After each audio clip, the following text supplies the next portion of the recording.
Oh, it's working. Okay. Hi, guys.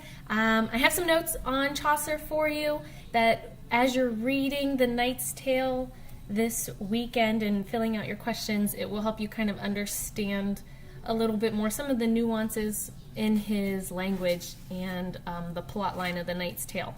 So I do have Daniel Tiger on in the background for Arabelle to watch, so hopefully she stays over in the living room and doesn't come and interrupt. And then the little baby's sleeping upstairs. But we'll see how this goes. So a little bit of information about Chaucer first. You should probably take some notes because there's going to be a small quiz about Chaucer's life and the information I'm giving you in this video because I want to make sure that you watch it and have the information down. So I'm going to go through his life first. I'm going to talk a little bit about some of his poetry, and then specifically about the Canterbury Tales. So Chaucer was this awesome guy because he, which is very rare for his time in the Middle Ages, had some upward social mobility in his life. He was born in London in the 1340s to a wine merchant, and basically his family makers, his descendants, were shoemakers. So even though he wasn't noble, he ended up being extremely well educated, which was really rare for someone at this time, which we talked about in history. And he ended up working for kings and living at the courts. So there were a lot of events in his life as well. When he was a child, the Black Death came and hit his town, and as we know from history, it was worse in the cities than rurally, and he did live in London. A third of the population ends up dying in Western Europe, which we talked about, which I don't think we mentioned. We knew that the plague came from Asia, but they estimate that half of the population died in Asia, which is just absolutely fascinating. So he's born in 1340s. We don't have the exact date or year. By 1357, though, he ends up becoming a page in the de Burgh household. So he's a page in the son of the king, Edward III's household. And because he's a page, he's basically working for this guy.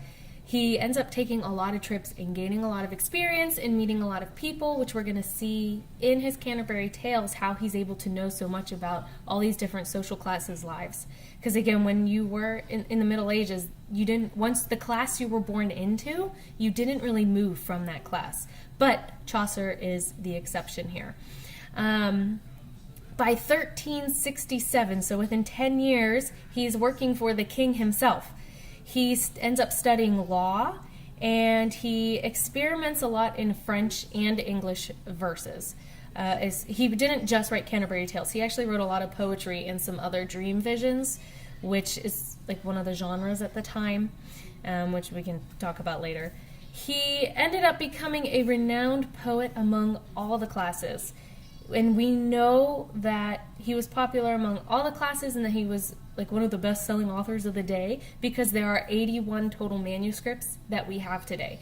This was before the printing press. So for there to be 81 books copied and written other than the Bible, that's really good. It doesn't sound great today, but it's really good for that time because it took years to copy some of these books, and many of his manuscripts were illustrated, so that took a long time to make one. By 1374, he's back to living in London, and he is the comptroller of the wool trade, and we remember that the wool trade was very lucrative down in Italy. It's also very lucrative at this time in London and the surrounding areas. It's their main export. They have a lot of sheep, I guess. In 1381 comes the Peasants' Revolt. So remember when we talked about that, it was about that poll tax, which was just like a flat tax levied on everyone. And it was kind of the straw that broke the camel's back. And the peasants take out the bishops and nobility. So it's like one of the most important moments in time for Western Europeans, and Chaucer was there to witness it. The next, let's see, 1388. So in 1388, about 7 years later, he is serving as a justice of the peace, and he's on Parliament, so he's into politics now. For the next couple years, he is in charge of all the things that the king builds. That title is called Clerk of the King's Works. So it kind of reminds me of Joseph and how he basically became Pharaoh's right-hand man. So this is Chaucer that we're talking about, obviously. So he's Clerk of the King's Works, and then in about 9 years, he dies in 1400. And we know that that's the year he died because that is the year that his payments stop, like his paychecks stop. And as we know, the most reliable records are tax records. So all of this is to tell you and to show you how Chaucer was able to interact with so many people groups, how he was able to gain the knowledge that he did, that allowed him to write the Canterbury Tales from all these different points of views pretty accurately, and also to show you that Chaucer stood out among his time because he was not noble, but he basically lived a noble life, and that was almost unheard of for anybody to kind of cross the barriers of social classes. So Anglo-Saxon poetry, we talked about with Beowulf, there's a 4-stress line. I'm not sure, we didn't study the exact stresses of the line, but there's a 4-stress line.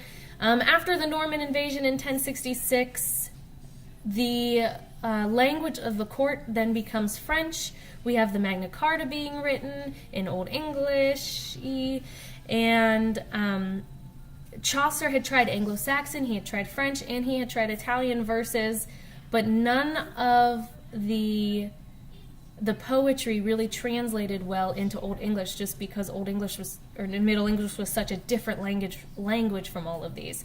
So what he ended up doing so that he could write in Middle English was he created the 5-stress line for English, which we now know today as iambic pentameter. So if you've ever had to suffer through Shakespeare and analyzing the iambic pentameter, you can thank Chaucer for that. Hi, Arabelle. And then the other thing that he does is he puts it into rhymed couplets, which didn't exist at the time. So a couplet is just 2 lines that rhyme. That's the tiger. Yeah, Daniel Tiger's there. Okay, so that's about Chaucer's life. That is about, there's a child coming up.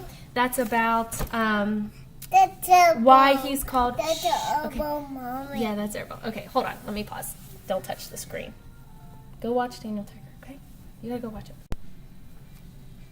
Okay, I'm back. I bribed her with cookies. Let's see. Well, where was I? Oh, so that's about why we call him the father of English poetry, because he basically created it and then Shakespeare used it a lot. So a little bit then about the Canterbury Tales, because I think YouTube gives me a 15-minute limit on these videos. He starts the Canterbury Tales around the 1380s, and he already had some parts of the tales written. He ends up using some of his earlier work in some of these tales. And the basic plot line, it's these pilgrims who are going on a pilgrimage to visit Thomas à Becket. At the time, pilgrimages were not just to get relics and to be super religious. There was a really large social aspect to these pilgrimages, so it was really more of like a vacation for these characters. They all meet in an inn, a hotel, and the innkeeper ends up joining their pilgrimage, and he's on the way proposes that they all tell 2 stories on the way there and 2 on the way back, and whoever has the best story gets dinner bought for him by the other pilgrims when they end up getting back to the inn from the pilgrimage. So overall, the whole work we can tell is unfinished because not every pilgrim gets to tell a tale. There's supposed to be 4 for character, and there just are not. And which you probably can't tell in your version that you're going to read. It's not finished because some of the pronouns that he uses are not switched to the appropriate characters. Like he'll call some he's and some she's when they're not, because he just didn't finish editing. The whole project uses what we call a narrative framework, which is not original to Chaucer. This was a common way of writing at the time. But what is different about the Canterbury Tales is that it brings all of these unlikely people together. It is what we call the Estat, E-S-T-A-T genre.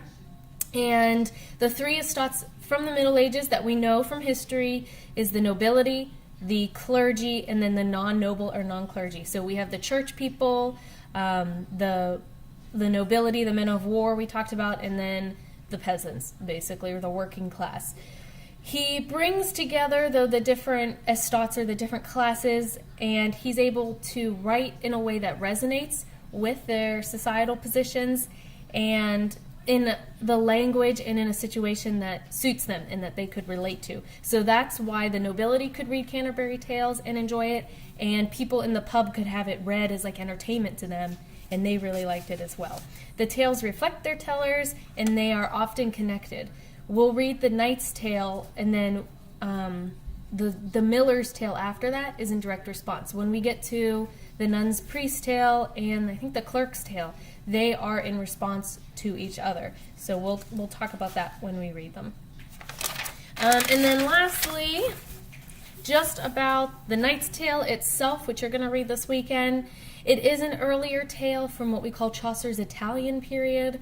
But the tale itself is matched to the knight's estat, or his social class, and it is a debat tale, D-E-B-A-T, it's where we get our word debate, and the question ends up being, in this tale, who has it worse, which is on your guided reading questions, I believe. But what it should really be is like, who should be allowed to love her, which you'll understand after you read the story. So basically, in Chaucer's time, or in these tales, the knights have to serve courtly love, which you've probably heard, and chivalry. But usually you cannot serve both as a knight. These knights' tales also usually focused on just the fighting, and they ended up not making a lot of sense because they were just so engrossed in all the fighting, and things would happen just to keep the fight going. So it's a little unusual that Chaucer's Knight's Tale focuses on the courtly love aspect and this girl, Emily, who these two men are fighting over. One of the things, though, you have to do while you're reading is you have to always be thinking to yourself, is this Chaucer talking or is this the knight? Because Chaucer himself is the innkeeper who got this whole thing going. Like, he is a character in his own story. But you have to ask yourself, is this Chaucer or is this the knight? Because Chaucer ends up making fun a lot of times of the nobility and of the clergy especially.